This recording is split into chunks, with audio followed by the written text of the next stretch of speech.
gin. Right now I'm stuck in Milan, as most of you guys, I suppose you do some smart working, home working, and trying to avoid a lot of smart drinking and smart eating. And today I wanted to give you a very quick overview on our African herbs that we use in elephant gin. As you may know, we use 5 rare ingredients and we source them from Africa. To start with, I decided to pick up Boohoo. It's one of our favorite African herbs, and it is native to the lower elevation mountains of Western South Africa. And if you try one leaf of this herb, actually you may see that it releases a lot of different flavors, like peppermint, as well as blackcurrant, some eucalyptus inside as well. It's a very specific and very particular herb. It also reminds me about the trip with elephant gin in South Africa. While I was in Cape Town and I got into this bar called Cause and Effect, where basically the bartenders, they gave me this very interesting herb, and the name was Boohoo, but the difference was that it tasted like garlic and mint together. Very surprising thing, and I will never forget this. However, the one that we use in elephant gin, it tastes like blackcurrant and mint. It's also well known because it used to be called as a noble tea, as back in the days when it was exported to the UK. Only rich people could afford to drink this kind of brewed hot tea. If you have some stomachache, or if you're anxious, or if you're nervous, if you have some stomach cramps as well, it's also very nice to have a bit of Boohoo. It helps. Another interesting herb, which is not herb, but it's a fruit, it is Baobab, and to be more specific, it is the biggest tree on earth that you cannot embrace. And we use the fruit. We use the pulp of the fruit. We dry it and then we mix it with other ingredients in elephant gin. A peculiar thing about Baobab fruit is that it is very, very rich on vitamin C. It has 3 times vitamin C than an orange has. So if you try a bit of it, and try it every time, you can feel that it is very, very sour and creamy at the same time.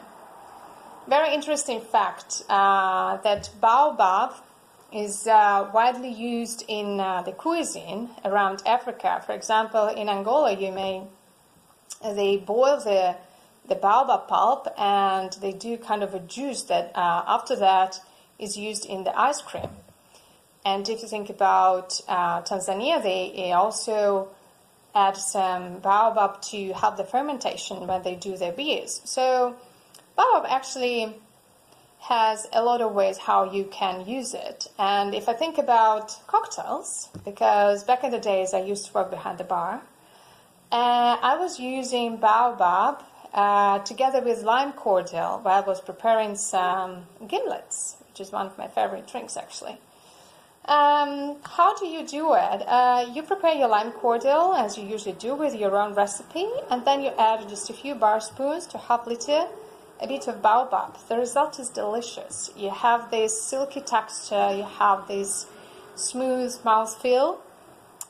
It just wants you to drink more and more of these gimlets. Another interesting and very important thing about Baobab is that elephants, they adore Baobab fruit.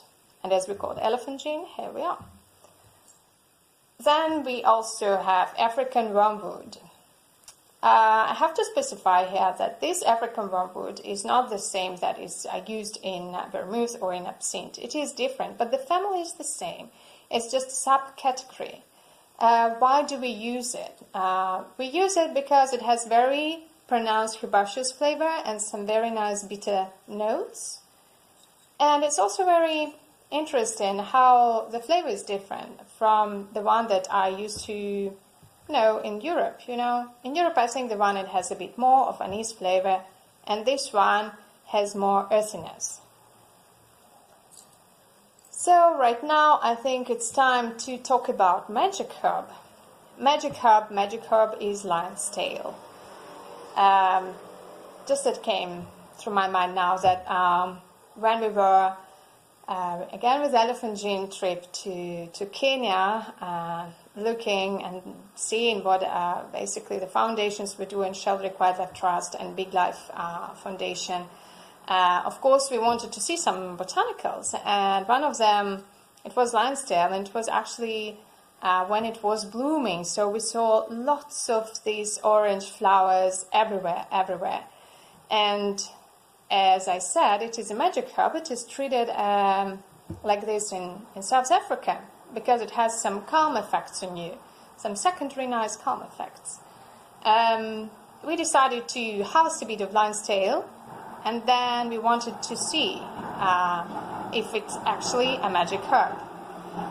But I think that this will be another story. So lion's tail is very interesting because it has very fresh notes, and it's also, if you smell it, it reminds you of hay.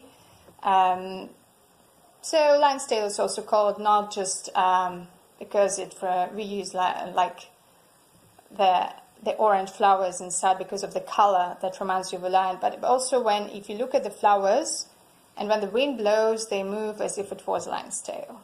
So it's all about the shape. Talking about the shape of the roots, herbs and botanicals, another and the last one is devil's claw. It's not a fancy root in terms of like if you have bare feet and if you get this type of claw, it's very, very painful. But at the same time, this root is considered to be like a root that can cure everything. And unfortunately, I already knew about this root because when I was doing gymnastics and I had some backache, I was looking for some cream based on devil's claw because it has some inflammatory effect on you.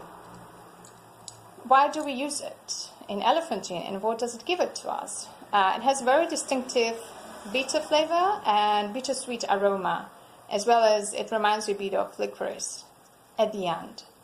But it is very, very bitter, but you can use it inside of your bitters.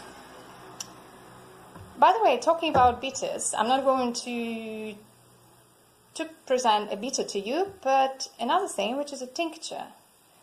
And this is a Boohoo tincture, which is very, very nice. It had this mild mint flavor, but of course some balsamic notes. It gives you a lot of freshness if you mix it in cocktails or if you added a few drops to a gin and tonic. And if you follow Elephant Gin on Instagram, Igor Pasenza, he's going to present some cocktails with Boohoo tincture that you can mix at home. Nothing too complicated. Okay guys, right now I feel myself very, very thirsty. I need to go to grab my elephant tonic, and I hope that in the next days, weeks, probably days, I hope, we can share it together in one of the bars somewhere in the world. Stay safe. Bye.